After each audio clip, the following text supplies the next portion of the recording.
আসসালামু আলাইকুম। আমাদের লাইফে মানে সবকিছুই যে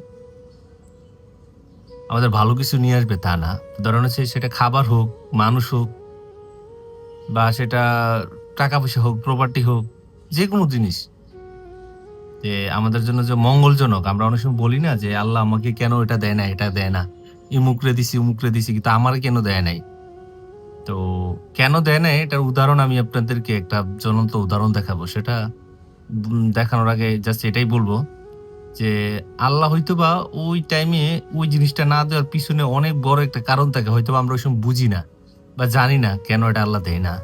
সো যাই হোক এটা এখন দেখাই যে কি আসলে দেখাইতে চাইছে। কোন একভাবে এটা আসছে। আসার পরে এখানে মারা যাওয়ার পরে এই যে পিঁপড়াগুলা এটা খাবার খাচ্ছে।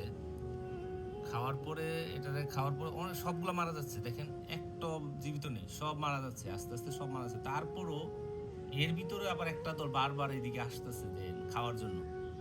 হ্যাঁ? এইভাবে আসতেছে। আসার পরে এই যে দেখেন সব মারা গেছে। সব মারা যাচ্ছে। অলরেডি সব মারা যাবে। মানে এটা থেকে এটাই বোঝা যায় যে সব খাবার আপনার জন্য ভালো কিছু বয়ে আনবে না। কিছু, কিছু খাবার বা কিছু, কিছু মানুষ, কিছু, কিছু সময় বা আপনার টাকা-পয়সা বা অর্থ কখনো, কখনো আপনাকে মৃত্যুর দিকে ধাবিত করবে। এটা হচ্ছে সবচেয়ে বড় জ্বলন্ত প্রমাণ যে মানুষ নিজের জন্য যা ভালো মনে করে সবসময় সেটা তার ভালো নাও হতে পারে। এটা হচ্ছে তার জ্বলন্ত উদাহরণ একটা। দেখেন তারপরও তারা মারা যাইতেছে তারপরও খাবে।